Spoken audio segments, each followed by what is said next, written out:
जब आप नक्शे पर समुद्रों और दरियाओं को देखते हैं तो आपको लगता है कि वो सिर्फ एक दूसरे में बह जाते हैं। ऐसा लगता है कि जैसे वहाँ एक सिर्फ बड़ा दरिया है और लोगों ने इसको मुख्तलिफ नाम दे दिए हैं। ठीक है, पर आप हैरान रह जाएंगे कि इनके दरमियान सरहदें कितनी ज़्यादा वाज़ेह हैं। एटलांटिक ओशन और पैसिफिक ओशन के मबैन सरहदें दो जहानों के दरमियान लकीर की तरह हैं। ऐसा लगता है कि जैसे वहाँ एक पोशीदा दीवार है जो उन्हें एक दूसरे में मिलने नहीं देती। पर ऐसा होता क्यों है? हम यकीनी तौर पर जानते हैं कि इसके अंदर कोई पोशीदा दीवार नहीं है, तो फिर कौन सी चीज़ इन्हें मिलने नहीं देती? बात यह है कि पानी भी मुख्तलिफ हो सकता है। अटलांटिक और पैसिफिक ओशन में मुख्तलिफ डेंसिटी और कीमियाई मेकअप की सतह होती है और इनकी नमकीनी और दीगर खसूसियात इनके रंग को बदल देती हैं, जिससे वे एक दूसरे से मुख्तलिफ दिखते हैं। इनमें मुख्तलिफ फिज़िकल और बायोलॉजिकल खसूसियात होती हैं जिन्हें हम ओशन क्लाइंस कहते हैं। हेलोक्लाइंस मुख्तलिफ नमकीन वाले पानी के मबैन सरहदें सबसे ज़्यादा हैरत अंगेज़ होती हैं, और जब अटलांटिक ओशन और पैसिफिक ओशन के दरिया मिलते हैं तो हम यही देखते हैं। एक मशहूर एक्सप्लोरर जैक कुस्टो ने यही पाया जब वो स्ट्रेट ऑफ गिब्राल्टर में गहरा गोताखोर थे। जब शफाफ पानी को साथ नमकीन पानी को मिलाया जाता है तो ऐसा लगता है कि ये एक ट्रांसपेरेंट फिल्म के साथ अलग किए गए हैं। इनकी अपनी अपनी फ्लोरा और फ्योना होती है। एलोक्लाइन उस वक्त तक ज़ाहिर होती है जब एक समुंदर में दूसरे समुंदर की निस्बत पानी कम से कम 5 गुना ज़्यादा नमकीन होता है। अगर आप गिलास में समुद्री पानी या नमकीन पानी डालते हैं और फिर इसके ऊपर कुछ ताज़ा पानी शामिल करें तो आप घर पर हेलोक्लाइंस बना सकते हैं। फ़र्क सिर्फ इतना होगा कि आपका हेलोक्लाइन हॉरिजॉन्टल होगा और समुद्री हेलोक्लाइन वर्टिकल होगा। अगर आपको फ़िज़िक्स की कुछ बेसिक चीज़ें याद होगी तो आपको पता होगा कि हाई डेंसिटी वाला पानी नीचे होगा और लो डेंसिटी वाला पानी ऊपर होगा। अगर ये सच होता तो दोनों समुद्रों के मबैन सरहदें वर्टिकल लाइन की तरह नज़र नहीं आती, लेकिन हॉरिजॉन्टल की हैसियत से आती हैं। इनकी नमकीनी में फ़र्क कम वाज़ेह हो जाएगा जैसे जैसे वो एक दूसरे के करीब आती जाएंगी। तो यहाँ क्यों नहीं होता? ठीक है, पहले दोनों समुंदर के पानी में डेंसिटी में फ़र्क इतना नहीं है कि इनमें से एक नीचे चला जाए और दूसरा ऊपर चला जाए, और इतना भी काफ़ी नहीं कि इन्हें मिक्स होने ना दे। फिर भी एक और वजह इनर्शिया है। इनर्शियल फोर्स में से एक फोर्स क्लोरिस भी कहलाती है। ये जब घूमती है तो चीज़ों को अपनी तरफ अट्रैक्ट करती है। आसान अल्फाज में ज़मीन घूम रही है और इस पर चलने वाली तमाम चीज़ें क्लोरिस फोर्स पर अमल कर रही हैं। इसके नतीजे में ज़मीन की सतह पर मौजूद चीज़ें सीधी आगे नहीं बढ़ती, लेकिन क्लॉकवाइज डायरेक्शन में नॉर्दर्न हेमिस्फीयर की तरफ और काउंटर क्लॉकवाइज डायरेक्शन में साउथर्न हेमिस्फीयर की तरफ इंतराफ करती हैं। मगर ज़मीन आराम से घूमती है और इसे अपना चक्कर पूरा करने के लिए पूरा एक दिन लग जाता है।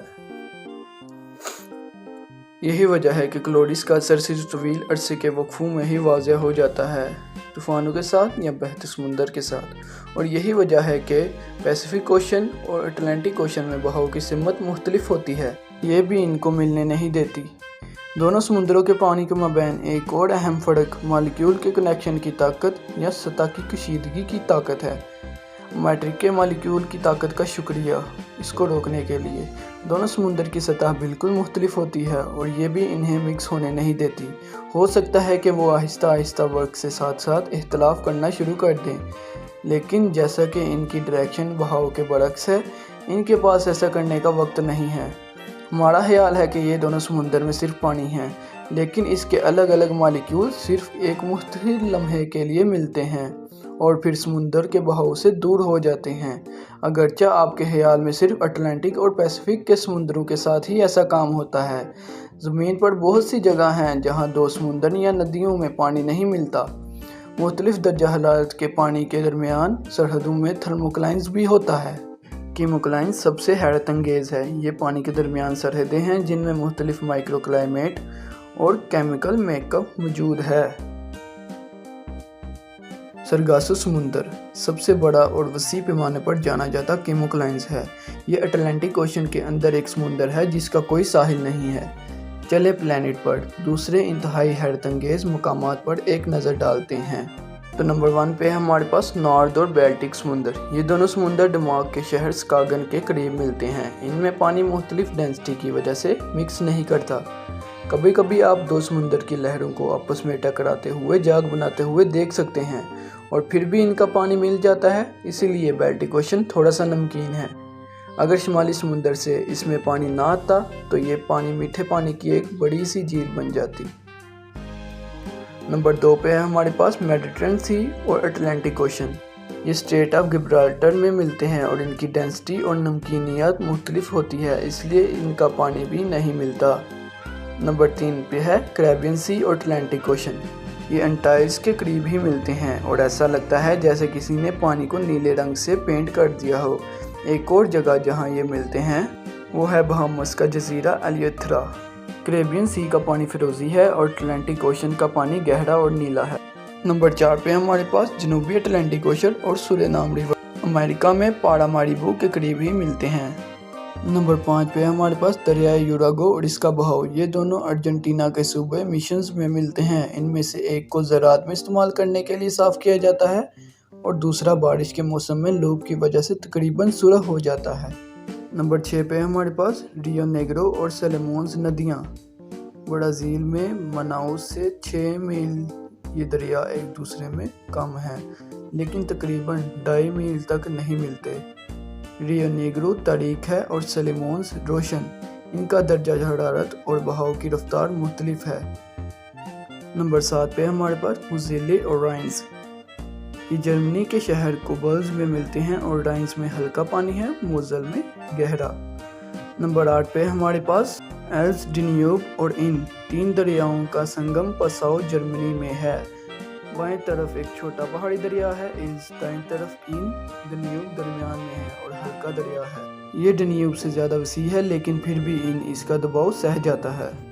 नंबर 9 पे हमारे पास अलकनंडा और बागेरथी दरिया हिंदुस्तान में मिलते हैं। अलकनंडा डार्क है और बागेरथी दरिया लाइट है।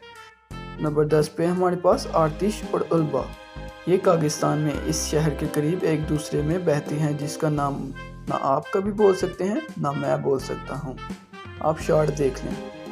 आर्तिश में साफ पानी है और अल्बा में अबर आलूद है। नंबर 11 में है जेलिंग और यांगसी दरिया। चीन के शहर चोंगकिंग में मिलते हैं। जेलिंग साफ है और यांगसी बूढ़ी है। नंबर 12 पे है आर्तिश और ओम। ये 2 दरिया रूस के शहर ओम्स में एक दूसरे में बहते हैं। आर्तिश अबर आलूद है और ओम खालिस और शफाफ है। नंबर 13 पे हमारे पास चुया और कातून दरिया अल्ताई जमहूरिया रूस में मिलते हैं। चुया के पानी का यहाँ गैर मामूली अबर आलूद सफ़ेद रंग है और ये घना और गाढ़ा लगता है। कातून साफ और फिरोजी है। ये एक दूसरे में बहते हुए एक 2 रंग का बहाव बनाते हैं जो कुछ देर तक नहीं मिलते। नंबर 14 पे हमारे पास ग्रीन और कोलोराडो दरिया। इनके संगम की जगह यूटा यूएसए में कैनियन नेशनल पार्क है। कोलोराडो बूढ़ा और सब्ज है। हाँ, सब्ज है। इन दरियाओं की गुजरगाहें मुख्तलिफ केमिकल मेकअप के साथ चट्टानों से गुजरती हैं, इसलिए इनमें रंगों का बड़ा तजाद है, जिससे इनका रंग भी बूढ़ा हो जाता है। नंबर 15 पे हमारे पास रोन और आर्वे। ये वो दरिया हैं जो जिनेवा स्विट्ज़रलैंड में एक दूसरे में बहते हैं। रोन एक खालिस दरिया है जो जिनेवा की झील में बहता है। उड़वी अबर आलूद है क्योंकि इसे चिमनिक्स वादी की ग्लेशियर से पानी मिलता है। तो पानी, क्या आप इस सारे पानी की तरफ सोचते हैं? यकीनन ये एक बुरा मजाक है, जैसे कि इन दरियाओं के नामों के मेरे से सही तरह तलफ़ुज़ नहीं हो रहे थे। अगर आपने आज कुछ नया सीखा तो वीडियो को लाइक करें और इसे अपने दोस्तों के साथ शेयर करें और हमारे चैनल ब्राइट साइड उर्दू को सब्सक्राइब करना ना भूलिएगा।